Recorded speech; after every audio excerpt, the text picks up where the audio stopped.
حبیب کبریا تم ہو۔ محترم ناظرین، السلام علیکم ورحمۃ اللہ وبرکاتہ۔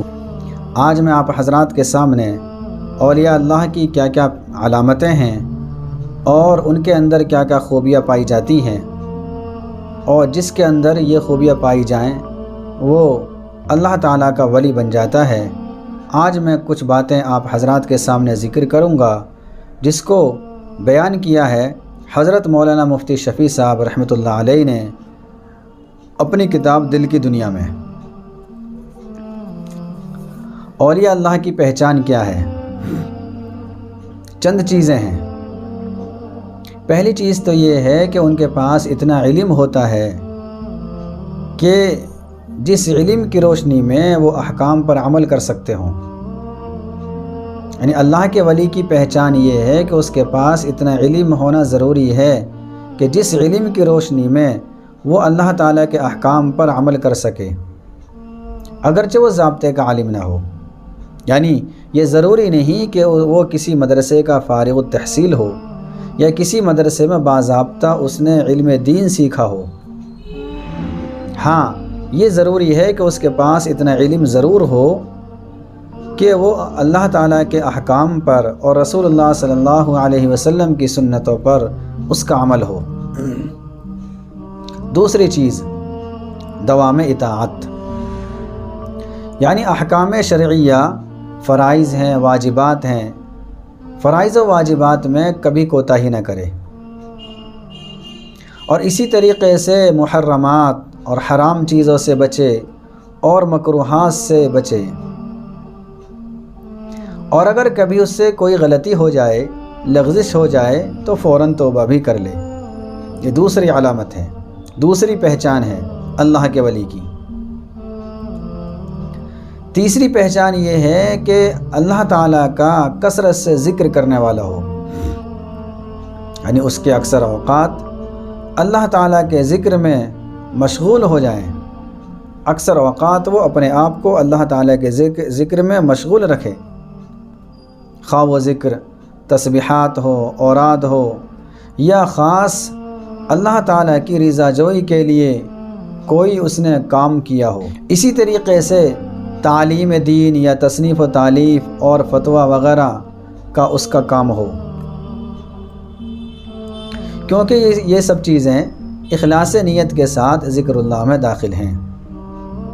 تو تیسری علامت یہ بتائی اور تیسری پہچان یہ بتائی کہ اللہ تعالیٰ کا ذکر کثرت سے کرے، شکل کچھ بھی ہو سکتی ہے، چاہے وہ تسبیحات کے ذریعے سے اللہ تعالیٰ کے ذکر میں اپنے آپ کو مشغول رکھے، یا اگر وہ عالم دین ہے تصنیف و تالیف کے ذریعے سے یا تدریس کے ذریعے سے اپنے آپ کو اللہ تعالیٰ کے ذکر میں مشغول رکھے۔ کیونکہ اگر یہ چیزیں اخلاص کے ساتھ کی جائیں گی تو یہ اللہ تعالیٰ کے ذکر میں شمار ہوں گی۔ چوتھی چیز جو بہت اہم ہے کہ وہ کسی باقاعدہ شیخ کامل سے اصلاح اور ارشاد کی اجازت پائے ہوئے ہو، یعنی کسی شیخ کامل کی صحبت میں رہ کر اس نے اجازت حاصل کر لی ہو، اور اس شیخ کامل نے اس پر بھروسہ کر کے اس کو اصلاح کی اجازت دے دی ہو۔ یہ بھی بہت ضروری چیز ہے۔ اور پانچویں چیز یہ ہے کہ اس کی صحبت میں چند روز بیٹھ کر آخرت کی طرف رغبت اور دنیا کے فضول بکھیڑوں سے وحشت کے آثار ظاہر ہونے لگیں۔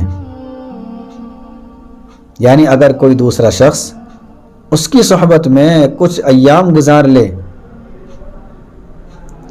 تو اس کا نتیجہ یہ ہو کہ یہ جو دوسرا شخص اس بزرگ کی اور اس ولی اللہ کی خدمت میں حاضر ہوا ہے تو کچھ دن کی صحبت کی وجہ سے دنیا کے جو فسادات ہیں، دنیا کے بکھیڑوں سے اور دنیا سے اس کو نفرت ہونے لگ جائے اور آخرت کی طرف اس کا میلان بڑھ جائے۔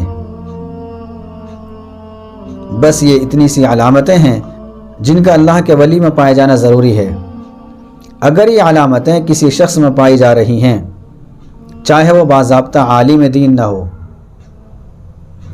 لیکن اس کے پاس اتنا علم ہے جس کی روشنی میں وہ اللہ تعالیٰ کے احکامات کے مطابق، نبی کی سنتوں کے مطابق وہ زندگی گزار رہا ہے،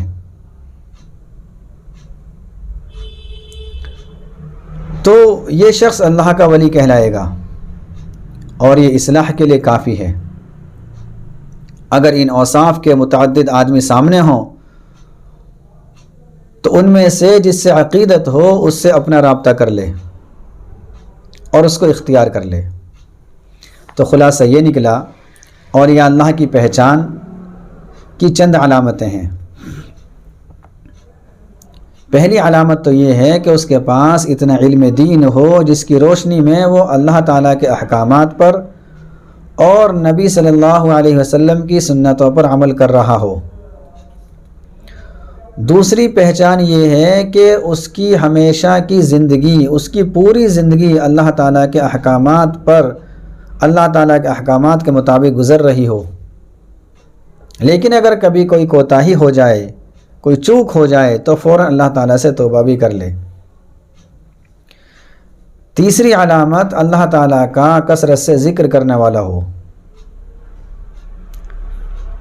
خواہ لائن کوئی سی بھی ہو، طریقہ کار کچھ بھی ہو، مثلا تصنیف و تانیف ہے، درس و تدریس ہے، یہ سارے کام اگر اخلاص نیت کے ساتھ کیے جائیں تو یہ بھی اللہ تعالیٰ کے ذکر میں شامل ہو جاتے ہیں۔ چوتھی چیز یہ ہے کہ وہ کسی شیخ کامل سے باضابطہ اجازت یافتہ ہو، یعنی شیخ کامل نے اس کو بیعت کی اجازت دے دی ہو۔ اور پانچویں چیز یہ ہے کہ اگر کوئی دوسرا شخص اس کی صحبت میں آ کر چند روز گزار لے تو اس کو دنیا سے وحشت اور آخرت کی رغبت پیدا ہو جائے۔ اگر کسی شخص کے اندر یہ پانچوں علامتیں پائی جا رہی ہیں تو وہ خود شیخ کامل ہے، اس سے اپنی اصلاح کرا لینی چاہیے اور اس سے تعلق قائم کر لینا چاہیے۔ اگر کسی علاقے میں ایسے چند لوگ ہوں تو اب جس سے عقیدت ہو اس سے اپنی اصلاح کرا لینی چاہیے اور اس کی صحبت اختیار کرنی چاہیے تاکہ اپنی اصلاح ہو جائے، دنیا بھی بن جائے اور آخرت بھی بن جائے۔ اللہ تعالیٰ مجھے بھی اور آپ سبھی حضرات کو ان تمام باتوں پر عمل کرنے کی توفیق نصیب فرمائے۔ آمین وآخر دعوانا الحمدللہ رب العالمین۔ حبیب کی بیریا تم ہو